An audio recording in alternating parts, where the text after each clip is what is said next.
नमस्कार। बुंदेलखंड बुलेटिन में आपका स्वागत है। मैं हूं विनय नवेज। इस समय महारानी लक्ष्मीबाई झांसी मेडिकल कॉलेज में हम मौजूद हैं। हमारे साथ में मेडिकल कॉलेज के प्रिंसिपल नरेंद्र सिंह सेंगर जी मौजूद हैं। आइए हम उनसे बात करते हैं कल जो डॉक्टर्स डे है उसके बारे में। सर, आपका हमारे चैनल में बहुत बहुत स्वागत है। थैंक यू विनय जी। कल डॉक्टर्स डे है, उसके बारे में आप क्या कहना चाहेंगे? कल जैसा मालूम है कि 1 जुलाई है और कल हम लोग डॉक्टर्स डे सेलिब्रेट कर रहे हैं। ये डॉक्टर्स डे डॉक्टर विधान चंद राय साहब थे, उनकी बर्थ और डेथ एनिवर्सरी दोनों है और बहुत ही उच्च कोटि के डॉक्टर थे, तो इनको हम लोग यहाँ सेलिब्रेट करते हैं।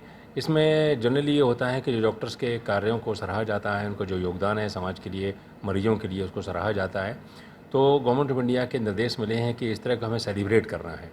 गवर्नमेंट इंडिया के निर्देश हमेशा आते रहते हैं, हर चीज़ को सेलिब्रेट करने के निर्देश आते रहते हैं, उसी क्रम में कि हर छोटी छोटी चीज़ को हमें सेलिब्रेट करना चाहिए। तो उसमें हमने 3-4 कार्यक्रम मेडिकल कॉलेज में प्लान किए हैं। एक मेडिकल एग्जीबिशन लगा रहे हैं जो जनता के लिए 12:30 बजे कल उसका उद्घाटन होगा। उसमें मेडिकल कॉलेज के अंदर विद्यमान फैसिलिटी और जो चीज़ें हैं जो जनता के लिए मकसद की हो सकती हैं, तो उसमें उसको प्रदर्शित किया जाएगा।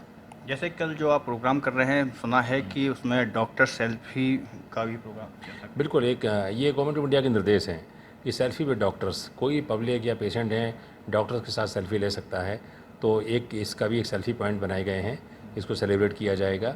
शाम को आईएमए के सहयोग से एक कल्चर प्रोग्राम रखा है, एक शाम डॉक्टर्स के नाम। तो जो डॉक्टर्स, देखिए डॉक्टर बनना आसान नहीं है बहुत मुश्किल होता है। मैं जानता हूँ जो नीट की परीक्षा होती है उसमें लोग 15-15 घंटे पढ़ते हैं, क्लास के 10वीं के बाद 11वीं 12वीं दोनों पढ़ते हैं, तब बड़ी मुश्किल से सिलेक्शन होता है। फिर कॉलेज कौन सा अच्छा मिलता है, फिर 4.5 साल की पढ़ाई करने के बाद 1 साल की इंटर्नशिप होती है, फिर नीट पीजी की तैयारी होती है। नीट पीजी में लाखों लोग बैठते हैं और इतनी सीट्स नहीं है।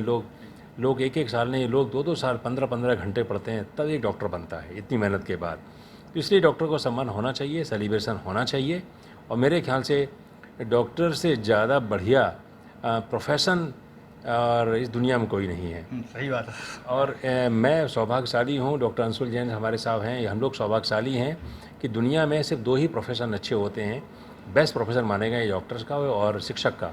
और सौभाग्य से मैं डॉक्टर भी हूँ, शिक्षक भी हूँ, कि इससे बढ़िया कोई प्रोफेशन नहीं हो सकता। मेरे आईएएस बनने की कोई तमन्ना नहीं, मेरे पॉलिटिशियन बनने की कोई तमन्ना नहीं, मुझे सबसे बढ़िया प्रोफेशन दिया गया है। ये डॉक्टर्स भी एक समाज सेवा ही है। बिल्कुल, इससे बढ़िया समाज सेवा हो नहीं सकती। हम लैट्रिन भी उठाते हैं मरीज़ की, हम पेशाब भी उठाते हैं, घर वाले लैट्रिन नहीं उठाते हैं, घर वाले पेशाब नहीं उठाते, हम लोग उठाते हैं, कोई दिक्कत नहीं होती और हमें कोई घिन नहीं आती है। कोविड के मरीजों में हमने देखा कि लोग, कई परिवार ऐसे थे जो छोड़ के चले गए थे, उनका इलाज भी हम लोगों ने किया, अगर डेथ हो गई क्रीमेशन भी हम लोगों ने किया। तो ये, और इसमें हमें कोई घिन नहीं आती है। हमारे लिए कोई लैट्रिन और पेशाब कोई गंदी चीज़ नहीं है, हमारे लिए तो एक होता नहीं है। हम लोग मरीज़ को धो के इसके मैगट्स निकालते हैं। सफाई करना। जब आप देखते हैं, जब आँत फट जाती है, जब ऑपरेशन होता है ओटी के अंदर इतनी बदबू फैल जाती है कि आसान नहीं है वो करना। तो लेकिन उसको हम कोई गंदा नहीं मानते हैं, उसको हम एक प्रोफेशन तरह हैंडल करते हैं और हमें मज़ा आता है।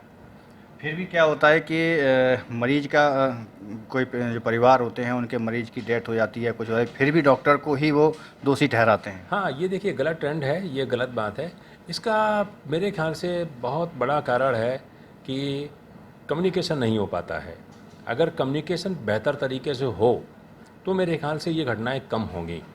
और दूसरा, चूँकि दूसरा एक पहलू ये भी होता है कि मेडिकल का जो ट्रीटमेंट है इतना महंगा हो गया है कि लोगों को लगता है कि भाई एक इन्फेक्शन का इलाज 100 रुपये की एंटीबायोटिक से भी हो सकता है।